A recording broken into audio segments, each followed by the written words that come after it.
Gente, essa é a live de número 10 das 41 lives que vamos desenvolver.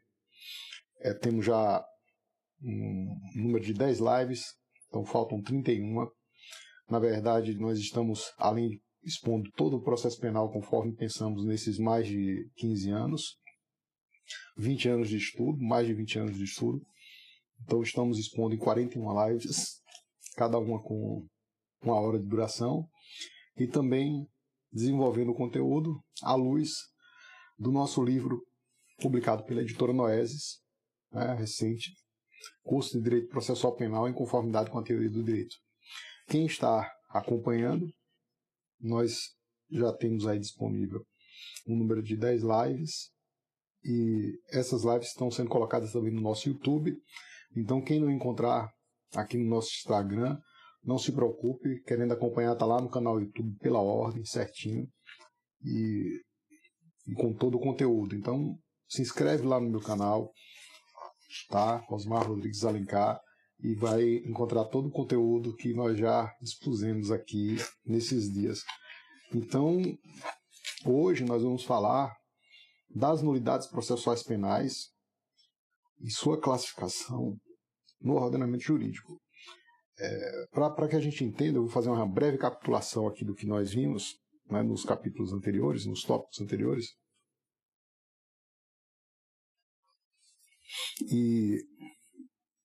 E hoje nós vamos desenvolver as classificações, então, das nulidades processuais penais no ordenamento jurídico, isto é, no direito positivo. E vamos colocar algumas dúvidas, né? Porque justamente em razão do nosso texto de direito processual penal não ajudar na uniformidade, nós derivamos daí vários outros problemas. Quando a coisa começa mal, é difícil terminar bem. Então precisamos de uma atividade de sistematização muito mais criteriosa por parte daquele que vai interpretar. Então, quais são as dúvidas que nós encontramos no dia a dia? É possível aplicar o prejuízo a todas as espécies de vício, ou seja, o princípio pade nullité sangre tem aplicação em todo o caso, ou nós podemos delimitar os seus contornos? Diante disso, o que acontece no dia a dia dos tribunais, né? Então temos esse problema, tanto pade nullité sangre, para saber como os tribunais enfrentam esse problema. Depois, além dessas duas questões, como a ambiguidade e dubiedade dos termos influem na decisão, na correção da decisão judicial. É possível cumprir as decisões dos tribunais quando eles usam os termos de maneira não uniforme? Então, esse é 3 pontos de dúvida que aflige muita gente. Da pessoa pegar o sistema de nulidade e não saber o que fazer com ele. Além disso, porque o nosso tópico sobre nulidade no Código de Processo Penal está quase no final do Código, a partir do artigo 563. No projeto de código está um pouco melhor, né? No projeto de código que acabou sendo arquivado, o projeto 156, esse assunto está no artigo 156. No nosso, então, como havia uma espécie de ódio às nulidades, quem redigiu o código não gostava das nulidades e achava que o problema da nulidade era que o advogado que causava uma espécie de tumulto processual, uma posição absolutamente equivocada, né? Ele resolveu colocar lá no final, quando isso é tema de teoria geral. Ou seja, se é tema de teoria geral, a nulidade tem que estar no início. É isso? Então, essas são as nossas primeiras dúvidas que eu coloco aqui para vocês. Já vou desejando bom dia a quem chegou agora. Quem chegou agora, então, fica tranquilo. Vamos falar ainda dos aspectos que nós abordamos, né? Então, aqui na primeira aula, a gente começou com as fontes do direito processual penal. Então, live 1, você vai lá no YouTube e encontra a live 1. Tem lá fontes do direito processual penal. Se chegar no livro, também tem fontes do direito processual penal. Então, dá para estudar o livro, assistir a live e ainda ter como um bônus, quem tem o livro tem acesso a um vídeo, né, videoaula por capítulo. São 5 horas tratando dos assuntos para introduzir de maneira bem detalhada a pessoa nesses tópicos. Então, a segunda aula foi sobre ordenamento de sistema, que é tipo um enlace com a primeira. E hoje a gente está falando não de sistema, a gente está falando de ordenamento, ou seja, nulidades no ordenamento jurídico, no direito positivo, na Constituição, em propostas de Código de Processo Penal, está lá, né? Além disso, conceito e definição no processo penal, né? Então, assim, essa questão de conceito e definição é interessante porque é o percurso que acontece na formação da norma jurídica na nossa cabeça, na nossa mente. Então, o espaço imagético ele acontece primeiro na cabeça para depois ser transcrito no processo. Então, a gente expôs isso na live de número 3. No capítulo 4, realçamos a importância das ciências da linguagem no código, né? Então, as perspectivas de enfrentamento dos vários problemas do processo penal, aspecto semântico, aspecto sintático e aspecto pragmático, ou seja, sentido, estrutura e função, né? Então a gente também traz esse elemento aqui na live de número 4. Live de número 5, o importante tema do formalismo no processo penal. O formalismo que tanta gente não gosta, mas o formalismo é necessário para que a gente possa entender um ao outro. É importante, fundamental a comunicação normativa. Então tratamos dessa questão, viu? Meus cumprimentos aqui a todos, pessoal. Quem puder mandar um coraçãozinho aqui, eu gosto de receber, viu? E o cafezinho está aqui para quem entrou agora. O meu está preparado, dá tempo de preparar. Estou fazendo uma recapitulação breve dos assuntos para situar todos aqueles que estão começando agora. É importante que fiquem comigo aqui para a gente estudar e também dicas, né, de como ter conhecimento do conteúdo. Afinal de contas, essa metodologia deu certo com a gente. Nós estudamos desse modo, né? Ou seja, a forma de ter êxito em diversos campos não foi decorando, mas foi realmente passando aos poucos e sempre tentando elaborar melhor aquilo que nós construímos. Então, por exemplo, se eu escrevo um texto e o texto ainda não está de acordo, aí você vai elaborando, vai substituindo as palavras. É dessa maneira também que a gente viabiliza uma comunicação melhor. Então, se eu percebo em um julgado algum equívoco, nós podemos, nos casos parecidos, posteriores, suprimir aquele problema e tornar melhor a comunicação, né? Então, o formalismo no processo penal, nós estudamos no capítulo 5, né? Ainda, o livro é dividido em 6 eixos, e esses 6 eixos são distribuídos em 2 grandes partes, que é a estática e a dinâmica.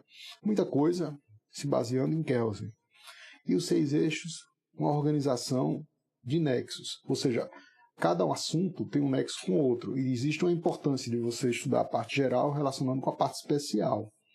Então, a segunda parte do livro eu começo com a questão da lógica de classes, que é o que a gente está estudando hoje. Mas a lógica de classe nós dividimos. Na live de número 6, que vocês encontram aí, introdução às classificações, muito legal, porque você percebe a importância, por exemplo, de teorias como a teoria das relações processuais. Eu vejo alguns textos, o autor está falando de um assunto, dizendo da importância de se mencionar um outro tópico, aí eu digo, olha, ele está estudando aqui a teoria das relações, está fazendo menção a outros tópicos importantes, mas essa teoria é a teoria dos predicativos poliádicos. E realmente nós não conseguimos, por exemplo, interpretar as coisas em tiras aos pedaços. Nós interpretamos relacionando um elemento com o outro para que, situando a forma de comunicação seja mais eficiente e a gente tenha menos equívocos, né?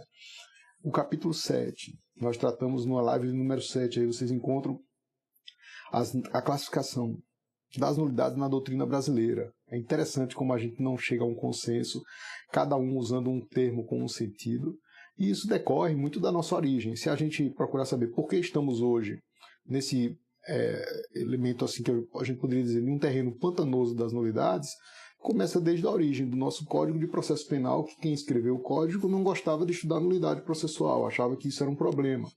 E eu tenho assim batido nessa tecla, é que você só consegue enxergar o direito de maneira correta se você também souber o incorreto. Eu até exemplifico isso com a criança. Se você só mostrar para a criança o lado bom da vida, ela nunca vai saber o que é incorreto, porque ela vai achar que tudo é bom. Então você tem que demonstrar os 2 lados da moeda, o correto e o incorreto, né?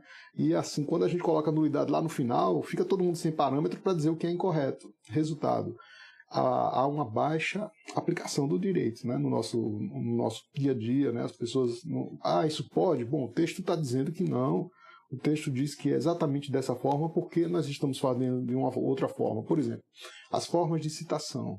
As formas de citação sempre foram formas rigorosas, né? As formas de citação no Código de Processo Penal, nós não admitimos, por exemplo, citação pelo Correios, né? Não tem citação com AR.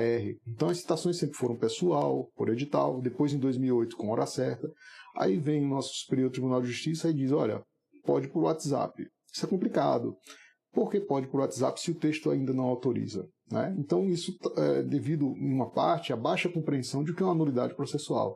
Então já colocamos a nulidade lá no final, né, do código, ou seja, no artigo 563 para cima, quando é um tema de teoria geral que deveria vir no início. Os nossos livros também acabam estudando, né, os códigos, os manuais em geral, os cursos, acabam estudando as nulidades lá no final, e alguns com tópicos muito pequenos de nulidade. Ora, como é que você vai querer saber o que é correto se você não também sabe o que é incorreto, né? Então, algumas questões têm sido assim, até colocadas devidamente, né? O Código de Processo Civil colocou mais na frente a nulidade. O projeto de código colocou no artigo 156, pode ficar um pouco mais no início. O problema da nulidade é um problema importante, problema de teoria geral, e não ficar lá esquecido, e muito menos em um tópico do livro que o autor simplesmente salta a questão da nulidade. Então, falamos sobre a introdução das classificações na live de número 6 e na live de número 7, as classificações na doutrina brasileira. Impressionante que só foi um recorte. Se for pegar todos os autores, você constrói um livro de 3, 4 volumes só para falar como eles divergem em torno do sentido. E muitas vezes essa divergência decorre da falta de definição dos termos. Então hoje nós vamos ver, na nossa live, a gente está na live número 10, para aqueles que chegaram agora, né? A live número 10 trata da nulidade no ordenamento jurídico. E os termos são usados de maneira muito ambígua, tá? Quem quiser ainda tem o nosso cafezinho, tá certo? Então os termos são tratados de maneira muito ambígua e pouco técnica. Às vezes até um dos artigos dizendo, olha, a competência anula os atos decisórios. Sabemos que a competência não anula. Quem anula é o juiz, que está no exercício de uma competência, e o juiz competente é que pode anular. Aquele que é incompetente simplesmente deve declinar o processo, ele não tem mais o que fazer, né? Se eu pratiquei um ato indevido, eu, incompetente, não posso corrigir o ato indevido, eu remeto para o órgão competente e ele lá faz a análise, a avaliação, que, se verificando competente, ele propõe, né, ele declara a nulidade do ato que foi praticado pelo juiz incompetente. Mas temos muitas imprecisões no código.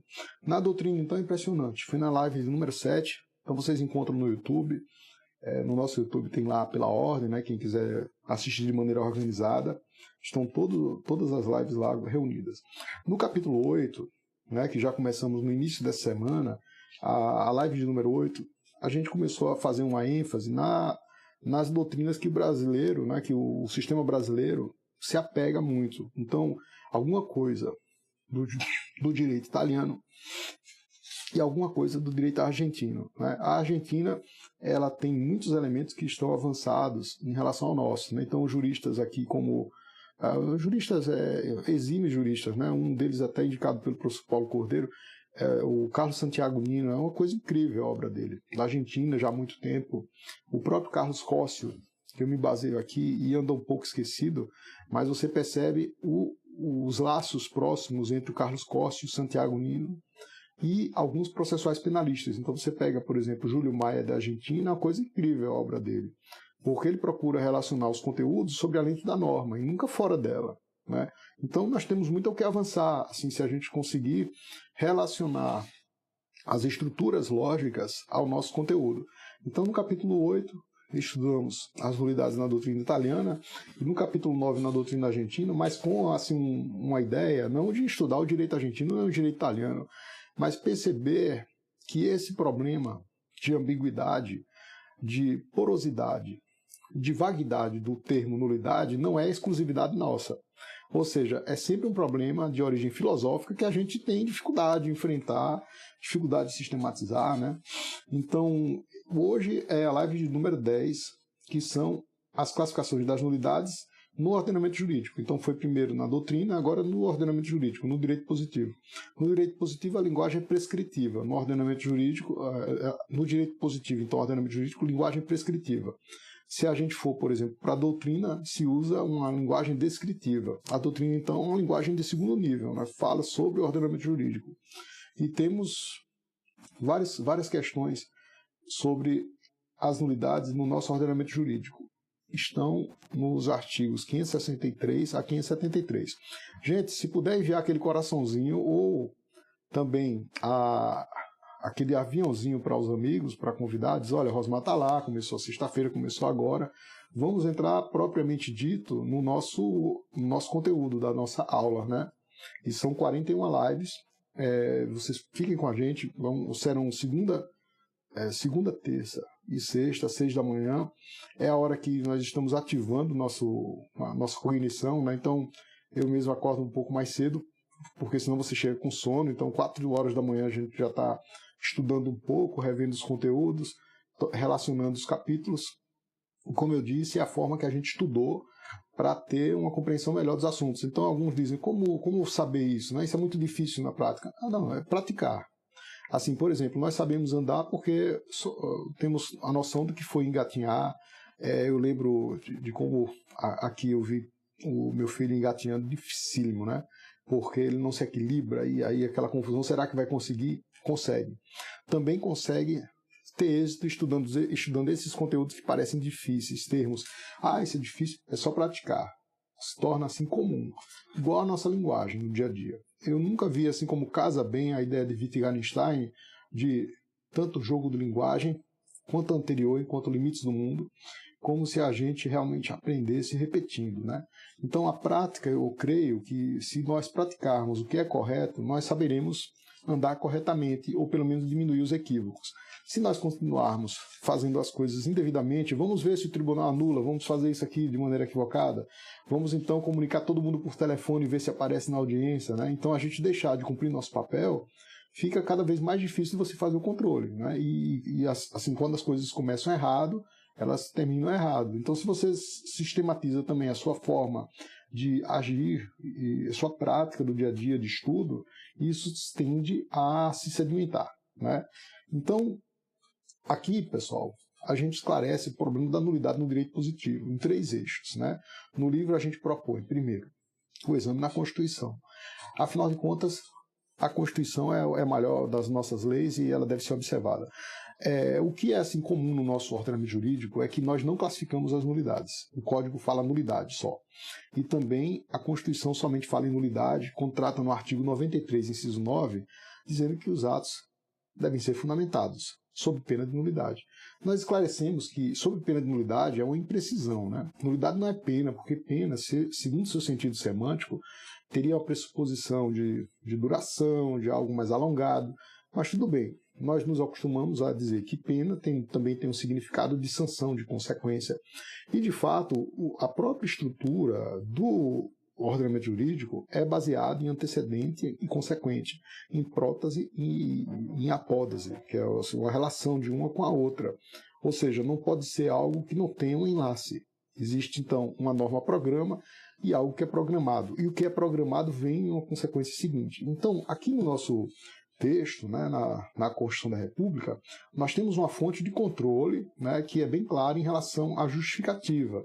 A justificativa é a argumentação da decisão, né? É assim, a estrutura que você vai dizer que seguiu, né, ou pelo menos que justifica ao ponto de chegada descrito na decisão judicial. Hoje a fundamentação ela vem tutelada de várias maneiras no nosso código. Eu até estava comentando ontem com o pessoal de Goiás, que eu tive contato, foi um encontro muito legal sobre nulidades, e dizendo que, olha, temos uma multiplicidade aqui, né? Até o professor Kelvin de Goiás falou, tem uma multiplicidade aqui de questões que tratam da fundamentação. O artigo 93 da Constituição, e temos hoje o artigo 315, parágrafo, que dentro do tópico que trata da prisão preventiva no nosso código, fala da fundamentação de todo e qualquer acórdão, sentença e decisão. Então, algo absolutamente assistemático, né? Porque está no local errado. Deveria estar no tópico sobre sentença, talvez em um capítulo do Código sobre sobre decisão judicial, na doutrina um capítulo sobre teoria da decisão judicial, e lá está sistemático, e é cópia fiel do que tem no Código do Processo Civil. Né? E para dizer como se fundamenta, usa termos abertos. Né? Isso é complicado, porque você, ao invés de encontrar sínteses mais adequadas, você talvez cause mais dúvida do que acertos. No nosso dispositivo, então, eles conseguiram reunir 3 elementos que são do direito de precedentes norte-americano. Então colocaram lá ratio decidendi, overruling e distinguish. Né? Então, assim, olha, qual a importância disso para o nosso sistema, se o nosso sistema tem como ponto de partida o direito legislado? Nós, talvez, aqui tenhamos uma das fontes mais complicadas, né? No sistema de fontes do direito brasileiro, é uma das mais complicadas, talvez, do mundo, justamente porque nós temos, além da Constituição, da legislação e de, às vezes, normas que não têm estatura legal, querem prevalecer, temos os tratados também, que têm reconhecimento constitucional, mas, além disso, a tentativa de colocar, como de fato acabou logrando êxito, o precedente como fonte do ordenamento jurídico. Né? Então hoje a gente não pode descurar a existência de súmulas vinculantes, a existência de súmulas comuns também como fonte, né? Porque elas servem de parâmetro para conhecimento de recurso, então eu não posso negar. E às vezes também decisões monocráticas com caráter de fonte, de fonte a ser seguida, não no caso concreto apenas como deveria ser, mas até para casos futuros, como na hipótese de rejeição, de petição inicial, etc. Isso é algo muito preocupante porque torna incerto o ordenamento jurídico. Então falamos da nulidade no direito positivo a partir do texto constitucional.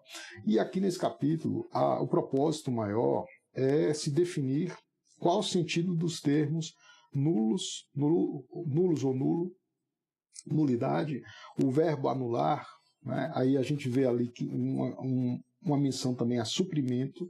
Então, vocês vão perceber, né, quem tiver acesso a STO, que o termo é usado de maneira promíscua, no sentido de, às vezes, valer como vício, além de vício, às vezes valer também como sanção, como desconstituição. E isso é complicado. Você, por exemplo, tem o artigo 101, que tem lá nulo, dizendo nulo, e o sentido não é que ele acaba sendo um híbrido, mas, por exemplo, o artigo 101 diz sobre a suspeição do juiz. Se alguém for suspeito, devem ser nulos todos os atos do processo, não faz nem menção só a ato decisório. Vejam que suspeição está no mesmo nível, né? A suspeição está no mesmo nível do impedimento, da incompetência, mas neste artigo, que está fora do capítulo das nulidades, no título das nulidades, neste artigo 101, ele faz menção à nulidade de todo o processo em razão da suspeição. Né? Então, assim, não distingue se ato decisório, senão, se a pessoa é suspeita, nulo tudo. A questão é que, da maneira como ele foi inserido, né, em uma boa parte desses dispositivos, eles fazem menção como se a coisa fosse automática, e de fato não é. E também faz menção como se a gente pudesse dizer que ali não tem mais necessidade de controle. Não é assim. Nem classifica, nem diz como deve ser. Né? Nesse passo, o Código de Processo Penal, que seria um Código de Processo Penal a partir do projeto de lei 156/2009, ele é mais preciso. Ele fala de reconhecimento da nulidade e de invalidação do ato regular, do ato irregular. Então, o projeto de código 156 de 2009, né, que acabou sendo arquivado, ele faz menção à estrutura dúplice. Né? Não é uma perfeição, mas seria um avanço para a gente, porque nós já teríamos um código que seria um relato para quem iria aplicar o código, um relato, né? Um relato de que ele deveria primeiro reconhecer qual o tipo de vício e em seguida aplicar-lhe a consequência. O nosso código não faz isso, né? O nosso código acaba deixando tudo muito imbrincado, tudo muito, muito junto, colado. E às vezes o termo nulidade tem sentido de vício e às vezes o termo nulidade tem sentido de sanção. O bacana disso aí, né, é que a gente percebe o reflexo do que é um início mal feito. Porque se eu tenho um texto que não distingue, naturalmente que as pessoas, ao ter acesso a esse texto, também terão dificuldades de distinguir. E na doutrina brasileira nós percebemos esse problema, porque alguns autores defendem com veemência que nulidade é uma sanção e outros defendem que nulidade é um vício. Afinal de contas, nulidade é o quê?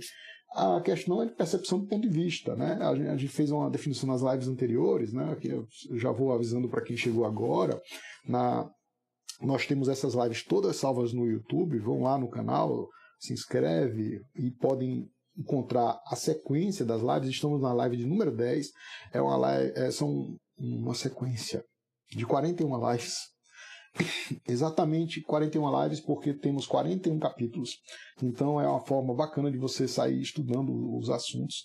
E lá na live que nós estruturamos a classificação das nulidades, a introdução, nós definimos nulidades segundo os aspectos semântico, sintático e pragmático.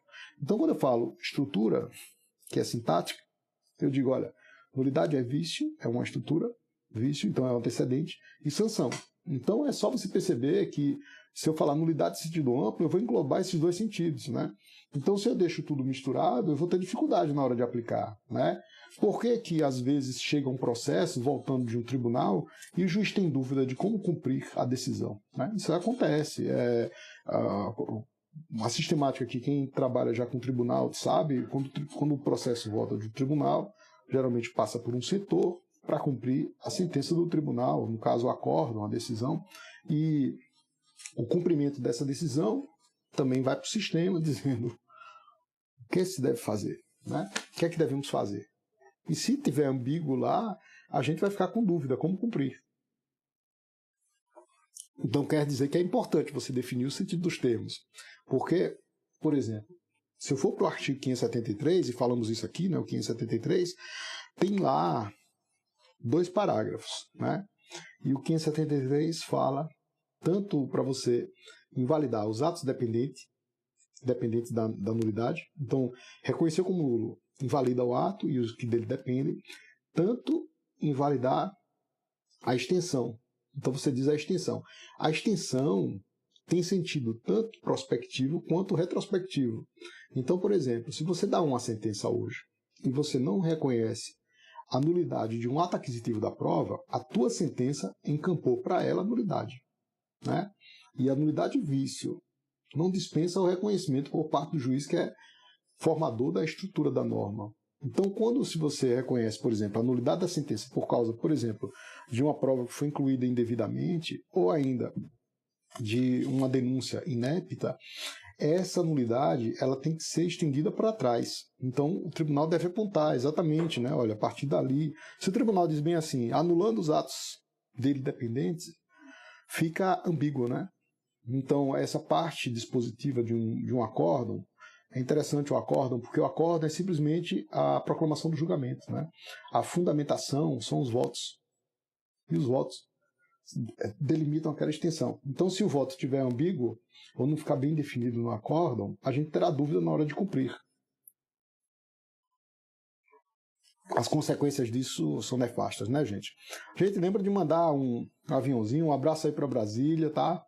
Eu cumprimento aí todos que estão nos acompanhando, fique conosco. Aqui tem um cafezinho, essas xícaras, elas acabam caindo bem, né? Eu digo, bom, vou levar uma grande porque a pequena termina logo, então uma grande que conserve a temperatura até o final do nosso encontro, né? Então é bacana. Então essas dúvidas, né, de cumprimento de decisão são complicadas. E além disso, nós temos assim termos que tanto indicam uma providência sancionadora quanto indicam um vício. E a forma de atrelar uma coisa a outra, às vezes, ela fica realmente até na dúvida se ela está cuidando de uma providência sancionadora ou de um vício, né? Aí lembrando o seguinte, o código ele não difere as classes de nulidade, né? Então, assim, o código ele não fala inexistência, tá? O código não fala nulidade absoluta, nulidade relativa. Isso é a interpretação que fazemos a partir do código. E aí vem a dúvida, eu poderia não usar essas classificações, né? O fato é que os vícios eles são muito diferentes uns dos outros, né? Então eu tenho um vício extremamente grave, como é o caso de uma sentença sem fundamentação, né? Essas coisas acontecem Brasil afora, tá, gente? Você pode encontrar até na internet, joga lá, né? Evidentemente que isso não é todo órgão julgador que faz isso, mas é possível a gente encontrar a fundamentação totalmente contraditória ou decisão sem fundamentação, tipo assim, decreta a prisão e ponto final. Isso é possível de se verificar no dia a dia. E como nós podemos fazer o controle disso, né? O controle, então, depende de um texto de direito positivo. E, repito, se esse texto ele é ambíguo, né, não distingue, o relato fica deficiente. São dois aspectos da teoria do direito que a gente usa para amarrar. Né? Isso eu tomo de teste Sampaio Ferreira Júnior. Né? São termos assim que, às vezes, isso é difícil, não é tão difícil assim. Ter paciência, praticar, e praticando isso se torna fácil e mais. É o ponto de partida para você dominar todos os outros assuntos. É o aspecto relato e o cometimento. Então, se eu tenho, por exemplo, um relato, né, no artigo 564, dizendo que há nulidade nos seguintes casos, que nulidades são essas do artigo 564? São nulidades vício ou são nulidades sanção? Ali se cataloga o vício, é uma espécie de tipicidade direta. Né? Então eu tenho tipicidade direta e tipicidade indireta. A direta é quando eu catalogo o vício, ou seja, é devido nulificar se acontece isso. A indireta é quando eu não digo nada, eu tenho que recorrer a como a norma deve ser feita, e se foi feita de maneira diversa, eu aplico-lhe a consequência. Então tenho duas formas de tipicidade. E, além disso, né, lá tem um aspecto relato, que é um aspecto reflexivo. O relato é reflexivo porque, quando você lê um texto, eu, Rosmar, tenho um entendimento, né? E outra pessoa tem outro entendimento. E é muito comum isso. Então a gente pode ter vários entendimentos que são admitidos no texto. Né? Então, quando eu tenho entendimento diverso do seu, mas todos eles eu consigo deduzir do texto, a gente está na mesma órbita. Então, temos aí hoje um problema, depois vocês dão uma olhada aí no artigo 310, parágrafo, né? Lá no parágrafo 5º do 310, que, se cotejado com o caput, né, ele vai indicar que é possível, no nosso sistema, uma espécie de prisão ilegal tolerada. Esse é um sentido que você pode extrair, e isso é um absurdo se você for confrontar com a Constituição da República, que diz que a prisão ilegal será imediatamente relaxada. Então, da realização de audiência de custódia até a efetivação da prisão, então eu prendo em flagrante e vou realizar a audiência de custódia, tem sucessivos prazos, que são de 24, 48 e 72 horas. Então, para que você, por exemplo, prenda, entregue nota de culpa e realize a audiência de custódia, tem uma ambiguidade no texto que permite inferir que são 24 horas, ou a partir da entrega pelo delegado de polícia, ou a partir da efetivação da prisão. Então, eu teria 24 horas para encaminhar o auto de prisão em flagrante ao juiz, e teria, além disso, 24 horas para realizar a audiência de custódia, já são 48. Aí, no parágrafo 5º, você fica em dúvida se conta daquele termo inicial da prisão, ou se conta a partir do encerramento do prazo para a realização da audiência de custódia. Resultado, eu teria de aguardar mais 24 horas para poder relaxar a prisão de quem ainda não teve a audiência de custódia realizada. Né? A audiência de custódia não foi realizada. Eu posso, então, aguardar, ainda devo aguardar ou devo relaxar logo? Me parece que a resposta constitucional é que se deve relaxar logo, não se deve admitir uma prisão ilegal, nem tolerar ilegalidades em relação ao cessez de liberdade. Outra questão que estamos debatendo agora na pandemia é em relação aos processos que foram inaugurados com base em prova da prisão em flagrante que não foi realizada a audiência de custódia. Temos esse problema, né? Brasil afora, o Brasil é enorme. Então, pessoas que não tiveram em seu favor a audiência de custódia, né? Então, é complicado. Por quê? Porque a audiência de custódia integra a prisão em flagrante. Então, se falta, eu tenho ilegalidade da prisão em flagrante. Né? Se é ilegal a prisão em flagrante, os seus elementos são válidos para fins de oferecimento de uma denúncia.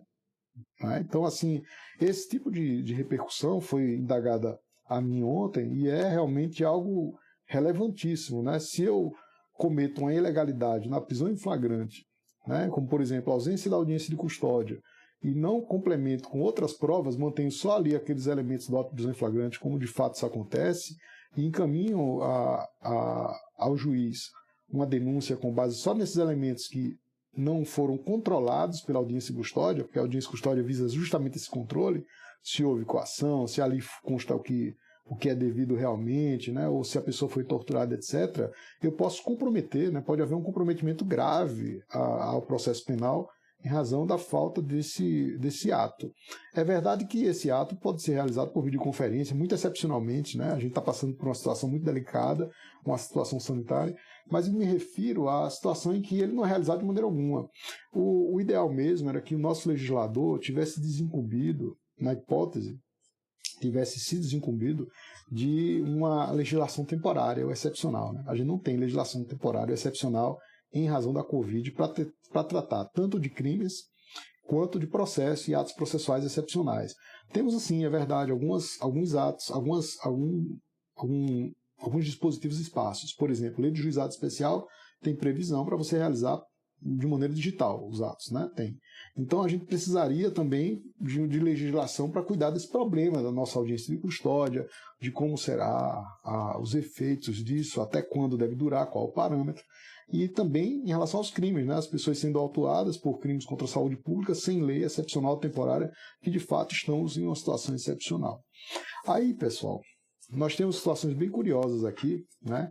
Aproveito para fazer uma pausa, para cumprimentar todos. Dá tempo de pegar o café, viu, pessoal? O café, uma água, né? Fundamental. E a gente está no capítulo 10 do nosso livro, né? Que foi publicado pela editora Noesis. É também a live de número 10, é uma live por capítulo. Então vamos desenvolver às 6 da manhã de segunda, terça e sexta, né, essas nossas lives. Procuramos resolver dúvidas práticas. Então, além da exposição teórica, também não teria importância se eu não mostrasse, não demonstrasse se isso funciona, né? A teoria funciona, né? Qual a importância da gente pensar teoricamente, né? Pensar usando prática e relacionando com a teoria, construindo essa ponte que quase que não se comunica, né? E não se comunica muitas das vezes por vícios nos pontos de partida. Então, um dos nossos problemas é o Código de Processo Penal, que, quando escrito, não gostavam de nulidade, né? Até hoje, quando se fala em nulidade, a pessoa fica assustada. Nulidade, né? Ah, o cara é doutor em nulidade, né?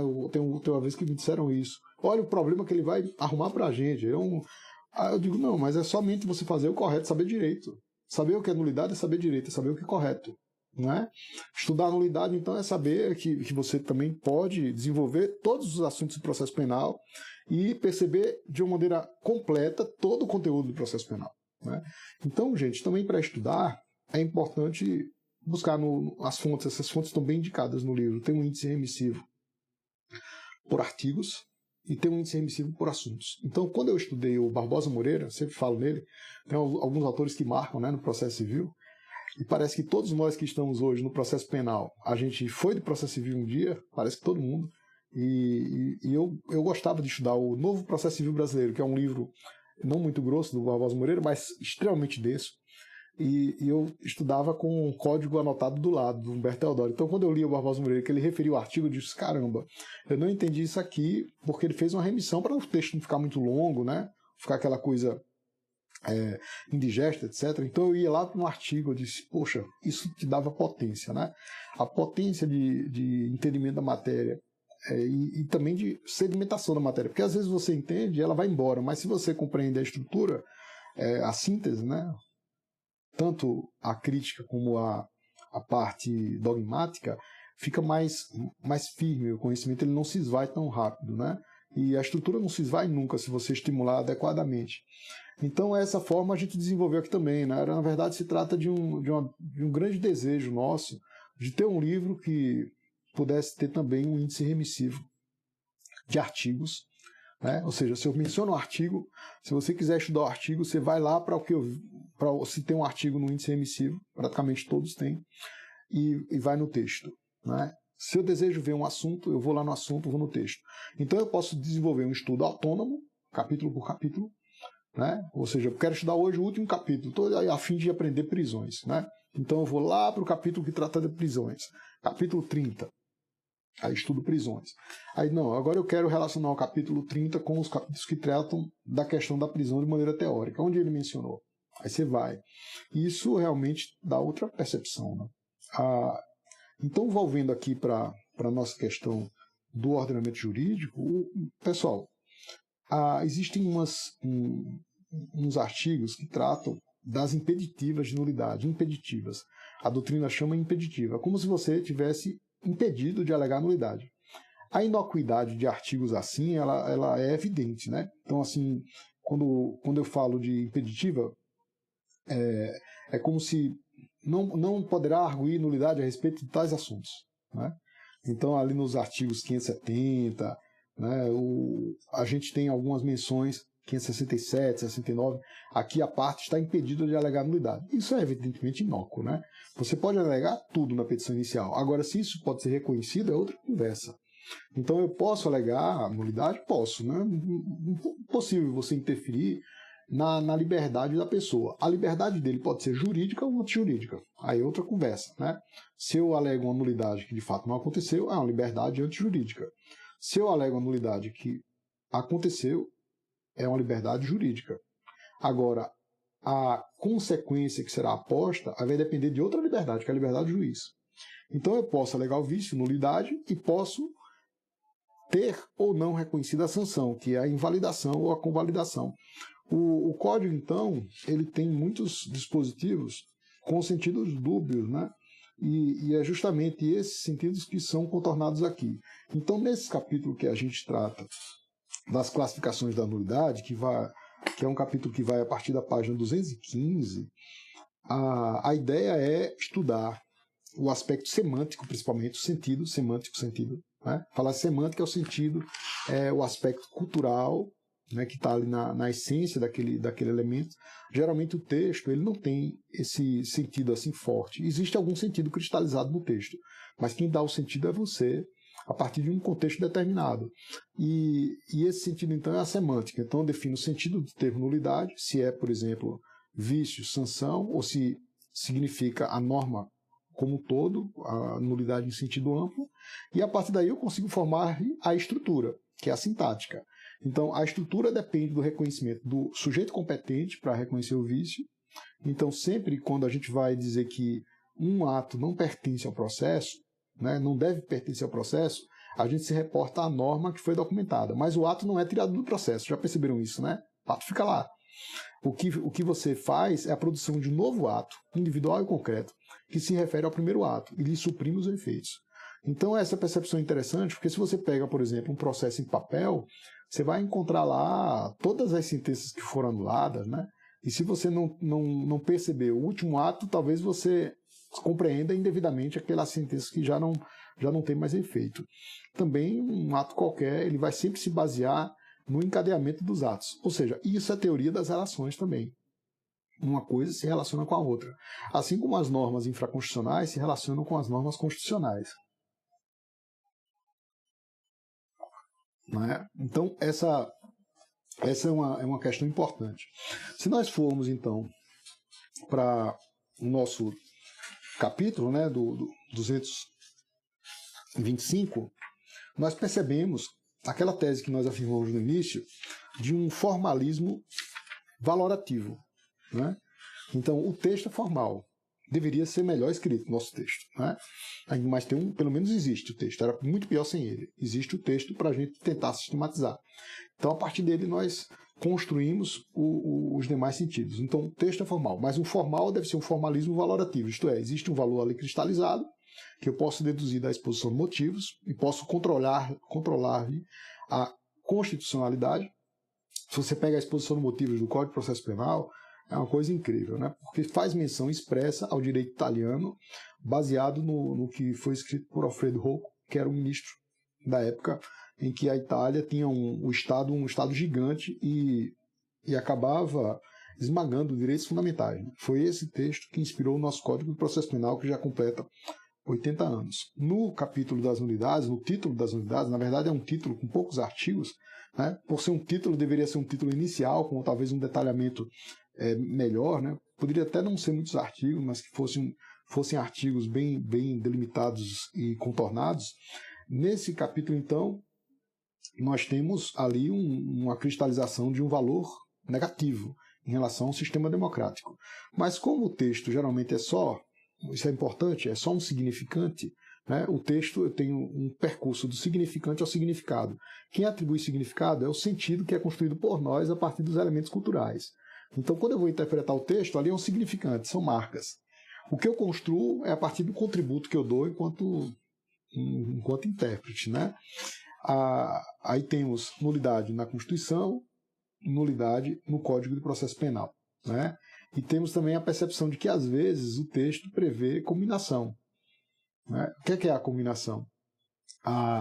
A combinação é quando diz é nulo o ato. Isso é muito importante. A gente diz assim, olha, é nulo o ato. Se o código, o próprio código diz, haverá nulidade, ocorrerá nulidade, é nulo o ato.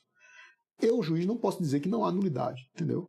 Eu posso, sim, dizer que não vou apor-lhe a consequência.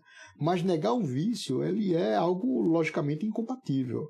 Então, se eu tenho o vício na minha frente, né, a pessoa não foi intimada, né, ou não se falou sobre os documentos que foram juntados, ou se inverteu a ordem dos depoimentos, como é que eu posso dizer que não é um vício isso, que não há nulidade? Né?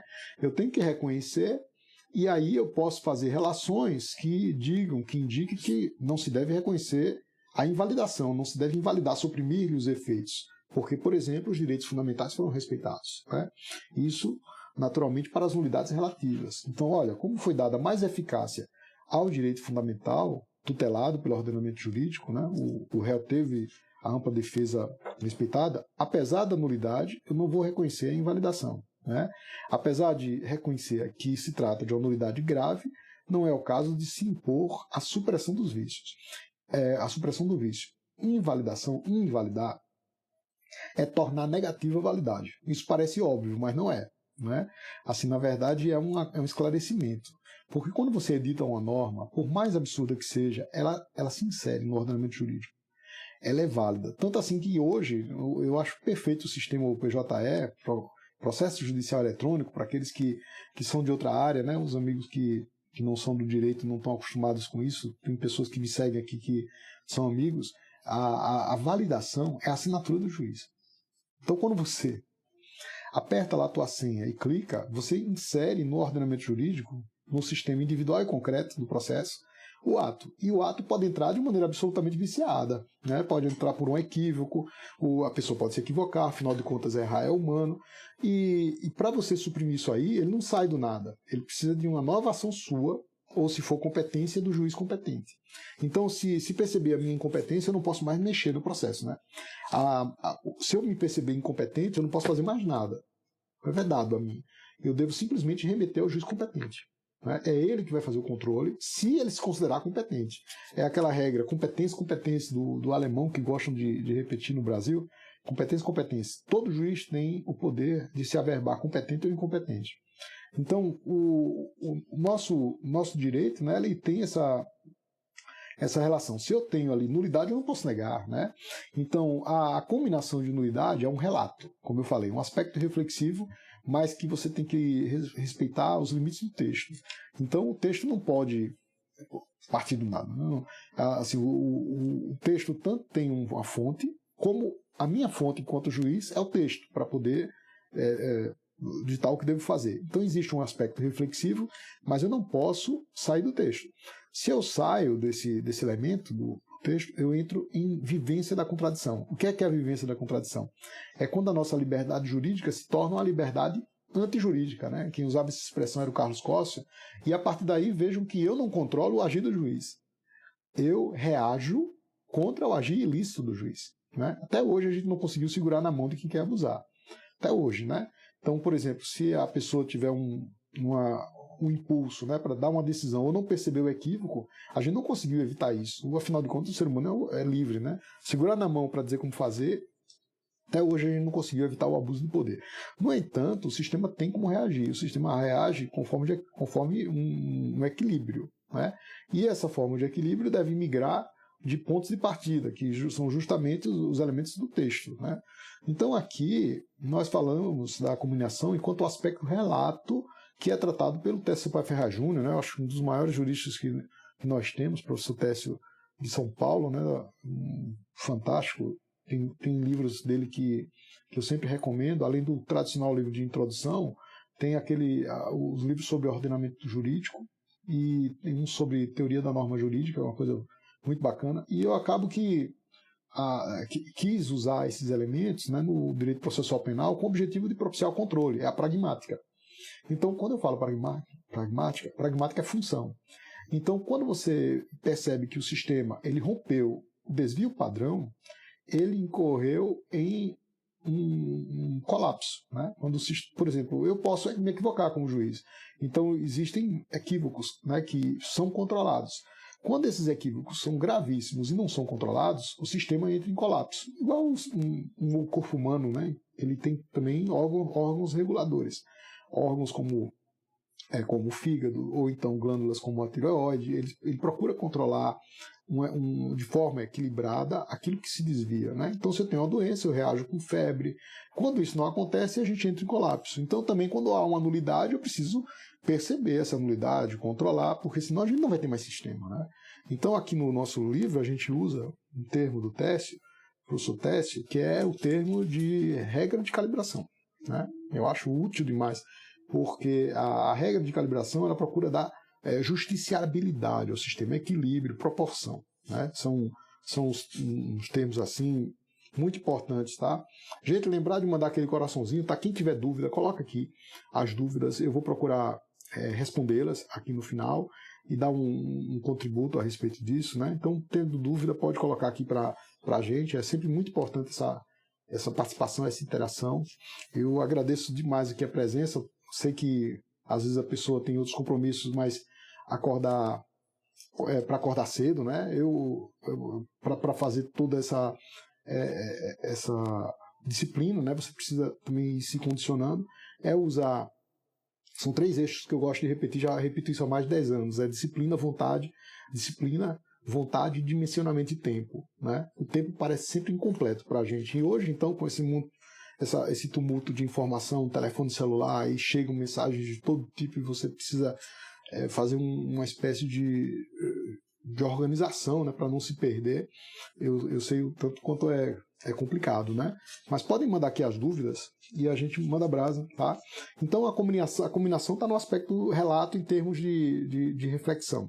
Só que, além da reflexão, você tem que dar um direcionamento. A reflexão, percebam bem, a reflexão é dialógica, de diálogo, né? Então, a reflexão pode dar múltiplos sentidos, mas que não fujam do texto. Se fugir do texto, tem a possibilidade de reação do sistema, né? E sempre vai depender de alguém. Agora, o aspecto cometimento que ele fala é como se fosse a consequência. Ele fala de uma maneira diferente, invertida, mas que não deixa de ser uma ampliação de percepção. Porque quando você fala dialógico, você diz o seguinte, olha, eu estou aqui me comunicando com o legislador, né? Quando você fala monológico, você está dando direcionamento. Então, quando eu fecho e dou uma decisão, a minha decisão tem que ser precisa, né? Se eu deixo a minha decisão difusa, tão difusa quanto o texto de lei, as pessoas vão ficar em dúvida na hora de cumprir. E os prejuízos em razão disso são prejuízos muito graves, sabe? Porque acaba que a qualidade de justiça fica prejudicada. Procurem aí, eu dei uma aula para o pessoal da UNIT, né? Os meus alunos da UNIT, um grande abraço, aqueles que estão aqui. Tem gente que está vindo sempre e é muito legal isso. Aí me vem 6 da manhã, depois me vem de 7 de novo, outros me vêm à noite e a gente está junto. Mas quando eu fiz uma aula de sentença com o pessoal, que peguei uma sentença aleatória na internet, complicado, sabe, pessoal? Assim, eu fui para indicar assim, os acertos e as incorreções da sentença. Era uma sentença de furto, né?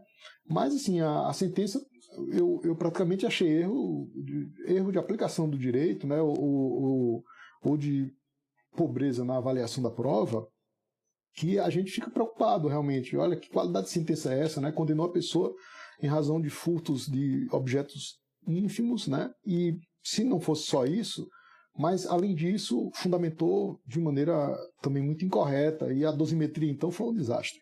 Então esse tipo de percepção, a gente percebe que o cometimento da norma, né, a forma de descrição de contornar é muito deficiente ainda, né? E a gente pode melhorar isso. Eu acho que se a gente tiver um domínio, né, a ideia é domínio, é técnica e dominação, né? Eu digo assim, direito processual penal, teoria, técnica e dominação, né? Ou seja, dominação de novo do professor teste, o que eu chamo domínio, né? O domínio, pessoal, ele só vem com a prática, né? A prática, ela faz parte do exercício funcional. Você precisa dar razões para a prática. É algo muito kantiano, de Kant. Razões para a ação. Se você consegue agir sempre dando justificativa para a sua ação, você tanto propicia uma atuação mais virtuosa, né? Então, ser virtuoso, tentar se aproximar da correção, ainda que não seja correto, mas tentar se aproximar dela. Como também nós vamos atender aos ditames da Constituição, que falam na fundamentação, né? Aqui a Eunice está falando, né, de lives que falaram do novo Código de Processo Penal. Né? Pode ser um nascimento de um novo código, pode acontecer. O Código de Processo Penal da gente é um código de 80 anos. Né? Nosso código já é um ancião. Né? Então, poucos códigos no Brasil duraram tanto tempo. Né? A gente tem um Código Civil de 16, que durou bastante tempo, que foi até o ano 2001, né? Código de 16, então foi mais, né? Mas o nosso código novo pode surgir. Agora é aquela coisa, se você dominar a estrutura, é só você encaixar os conteúdos. Para aquele que só sabe o conteúdo e não tem a estrutura, é como se ele tivesse a sensação de não saber mais direito processual penal, né? Então, não sei mais direito processual penal porque surgiu um código novo. Depende da forma como você relacionar os conteúdos, né? Porque essa estrutura de antecedente, consequente, nulidade, combinação, isso não muda, né? E é justamente com essa estrutura que você faz o encaixe dos conteúdos, né? Ele te dá potência. Então, como se dá potência? Né? Quando você tem a forma de encaixar no motor os eixos necessários. Né? E é dessa maneira que a gente vai contornando.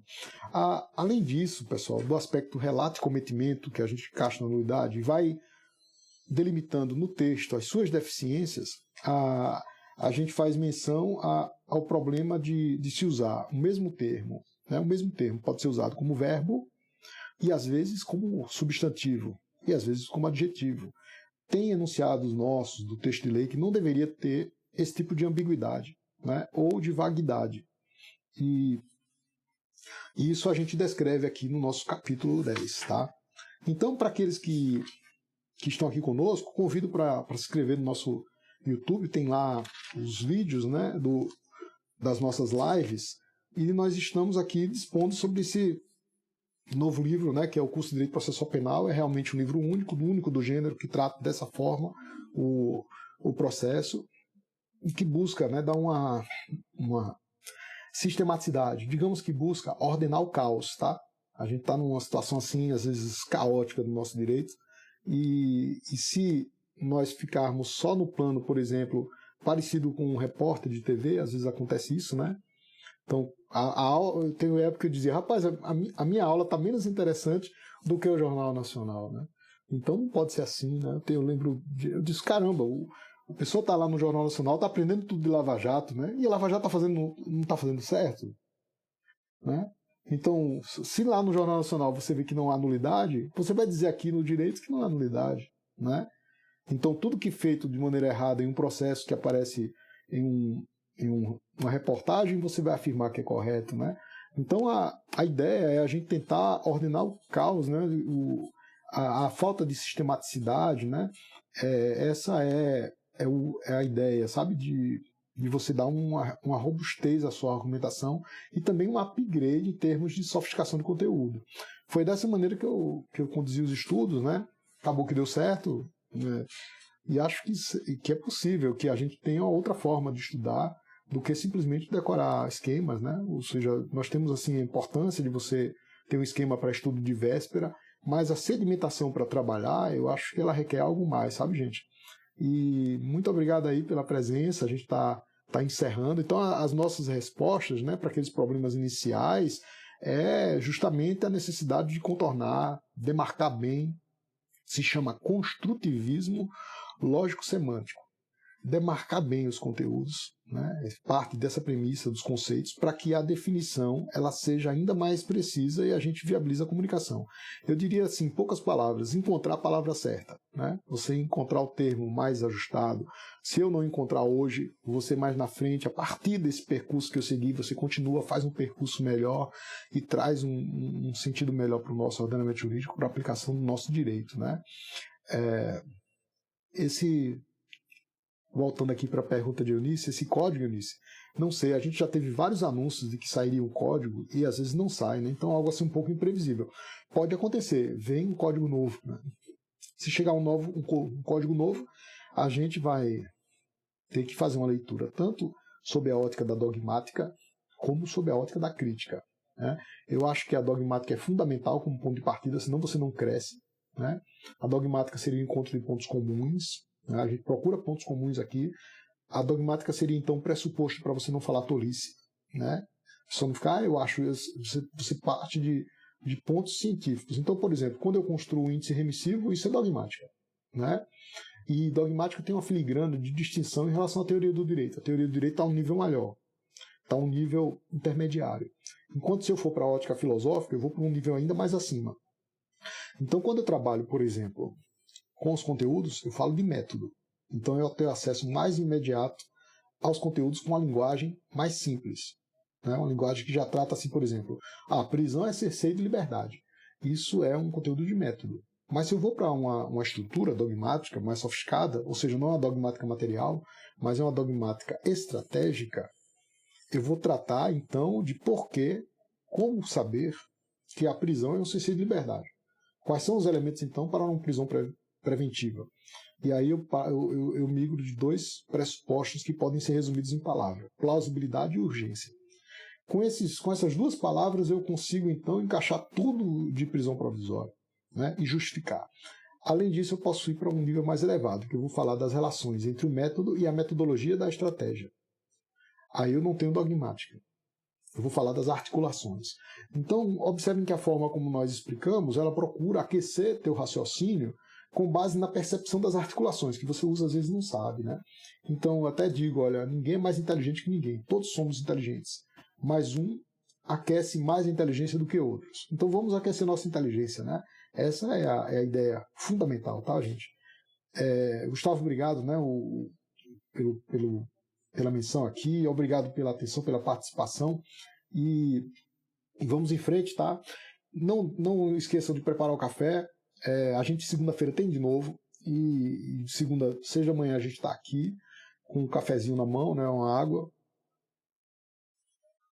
e já a gente sai fervendo para pensar o dia todo, né? Porque se você já acorda aquecendo, eu gostava muito de estudar numa rede, estudar numa área, aí levava um café para mim, né? Eu ficava lá estudando, e também estudava até em fila de banco, viu?